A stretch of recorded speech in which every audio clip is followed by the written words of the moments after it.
안녕하세요. 테마가 있는 카페입니다. 그러고 보니 제법 오랫동안 찾아뵙지 못한 것 같은데요. 그래도 항상 여러분들을 그리워하고 있었답니다. 아시다시피 이 방송은 창원시 진해구에서 진행하는 말 방송 라디오고요. 각 회마다 다른 테마로 방송되는 프로그램입니다. 오늘은 조금 가볍게 유머와 위트에 관한 이야기를 하고자 하는데요. 기대되지 않으세요?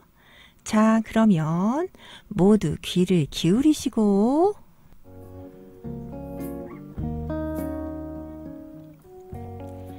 어느 날 제가 도서관 장소들 사이로 걸어 다니다가 정말 우연찮게 예전에 떼굴떼굴 구르면서 재미있게 읽었던 책을 만나게 되었는데요. 그때 그래 이거야 하는 생각이 떠올랐습니다. 그때 기억이 너무 생생해서 생각할 때마다 웃음이 떠나지 않더라고요. 정말 웃음이 명약이라는 말을 실감하게 되었답니다. 왜 유머나 위트는 말할 것도 없고 웃음을 유발하는 행동, 이야기들도 스트레스 완화에 매우 효과적이라고 하잖아요. 창의성과 행복감을 증진시킬 뿐 아니라 심지어는 암 환자의 고통 완화 요법으로도 활용되고 있다고 하더라고요. 지금도 많은 사람들이 웃음으로 소소한 기쁨과 행복을 누리고 또 힘든 여정을 극복하고 있다는 생각이 드네요. 정말 우리 삶에 윤활유 역할을 하는 소중한 자원입니다.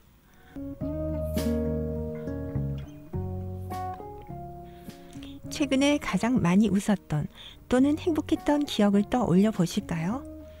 여러분들은 어떤 때 이런 감정을 느끼시게 되시나요? 물론 개개인마다 다 다르겠지만 웃는다라는 것은 분명 긍정적인 감정이죠. 그렇다면 혹시 유머 감각이 있었으면 좋겠다 또는 위트가 있는 사람이 부럽다 라는 생각을 해보신 적이 있으신가요?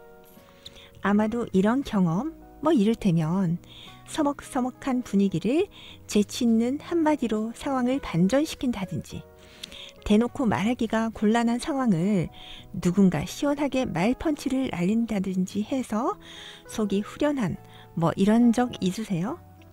본인이 그런 사람이라고요? 정말 부럽습니다. 조금이라도 그렇게 되고 싶으세요? 고맙게도 몇 가지 공통적인 유머 코드가 있더라고요. 간략하게 소개해 보도록 하겠습니다.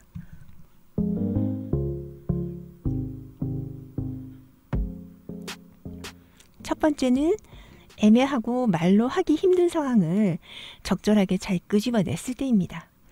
예를 들면 연예인이나 정치인 흉내를 낸다거나 하는 게 있겠죠.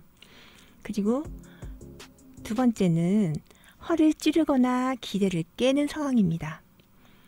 어떤 중학생이 헤르만 헤세의 소설 술의 바퀴 아래서를 읽고 독후감을 썼는데요. 정말 허를 찌릅니다. 나는 한스를 이해할 수 없었다. 어찌 청소년이 초콜릿을 싫어할 수 있단 말인가. 책에서 주인공의 고모가 주신 초콜릿을 몰래 버리는 장면이 있다네요. 그런데 이 소설의 핵심은 그게 아니지 않습니까? 성장소설이고 좀 심각한데 정말 허를 찌르는 상황이 아닐 수가 없죠. 세 번째는요. 공감을 이끌어낼 때입니다.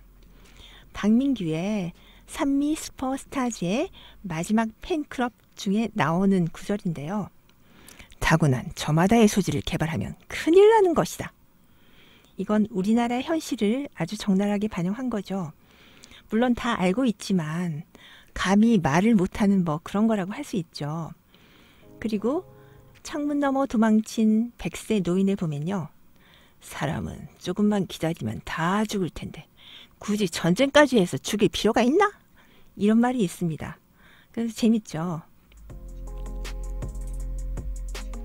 그리고 네 번째는 있음직한 상황을 패러디한 경우인데요.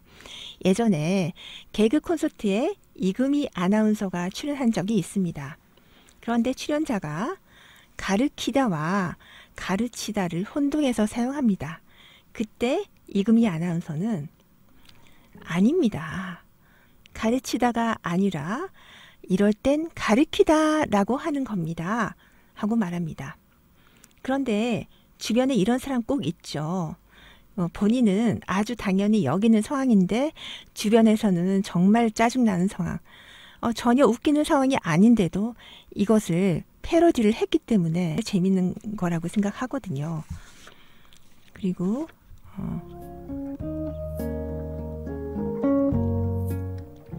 그 다섯 번째는 바른 말을 하는데 발라도 너무 바른 말을 할 때 고 노회찬 의원이 그 옛날에 4대강 관련 토론을 한 적이 있었어요. 그래서 노회찬 의원이 이제 특유의 재치로 이렇게 말합니다. 4대강을 살릴 건지 나라를 살릴 건지. 물론 이 말에 찬성하지 않는 분도 있겠지만 그 지지자뿐 아니라 상대 진영에서도 크크크 하면서 웃음을 참지 못하는 그런 상황이 있었거든요. 그리고 스코틀랜드 속담에 또 이런 게 있습니다. 술을 마신다고 인생에 괴로움이 없어지는 것은 아니지만 그렇다고 우유를 마신다고 해결되나? 맞는 말이죠. 그리고 반전 상황이 있습니다. 그 어느 학생이요. 미용실에서 머리를 했는데 마음에 들지 않습니다. 그래서 그 일기장에 이렇게 써 있습니다. 그 다음날 아침 나는 그 원장님의 실력을 인정할 수밖에 없었다. 그래 이거야. 머리를 빗지 말아야지. 안 빗으니 훨씬 낫네. 이렇게요.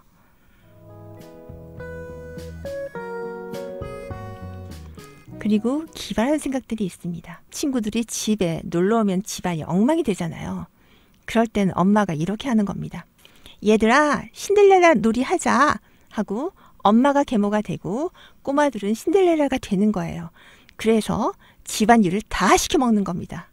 참 좋은 생각이죠. 한번 써먹어 보시는 게 어떠실까요? 그리고 이제 엉뚱하게 맞는 상황입니다.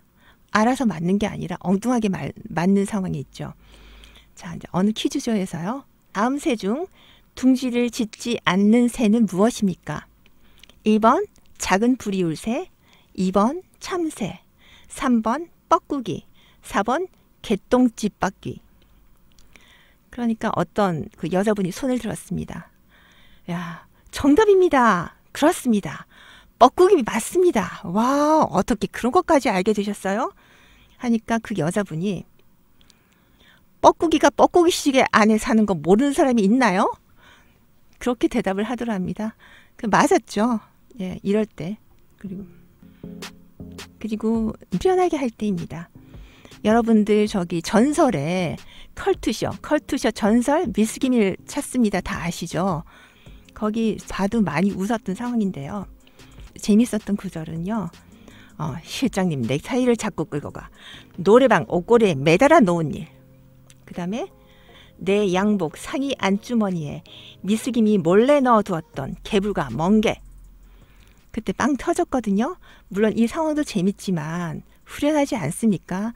나름 상사한테 복수를 한 거잖아요. 이렇게 카타르시스를 느끼게 할 때 또 웃음이 터지게 합니다. 그리고 또 위트 상황이 있습니다. 그 처칠 수상이 그 의원 시절에 그 있었던 일인데요. 상대 당의 여성 의원이 이렇게 말했답니다. 내가 당신 아내라면 커피에 독을 타겠어요. 하니까 처칠 수상이 이렇게 응수했답니다. 내가 당신 남편이라면 그 커피 마시겠소. 이렇게 응수를 한 거예요. 그리고 재미있는 저기 아일랜드 유머가 있는데요. 좀 바보스럽거나 좀 답답할 때가 있습니다. 이럴 때도 웃음을 터지게 하죠. 어느 길에서 어느 노동자 둘이서 한 사람은 열심히 땅을 파고 한 사람은 또 돌을 열심히 덮고 또 한 사람은 열심히 파고 또 나머지 한 사람은 또 파놓은 걸 또 덜어 덮고 이걸 한두 번이 아니라 길 따라가면서 그렇게 하더랍니다. 그래서 어느 분이 너무 궁금해서 아니 그렇게 하면 하나마나 아닙니까? 누구는 또 파고 덮고 하면 마찬가지일 텐데 왜 그렇게 하십니까? 라고 했더니 그분들이 저희는 본래 3명이서 한 팀입니다. 그런데 오늘 나무 심는 애가 안 왔거든요.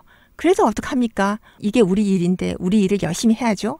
하고 이렇게 말하더랍니다.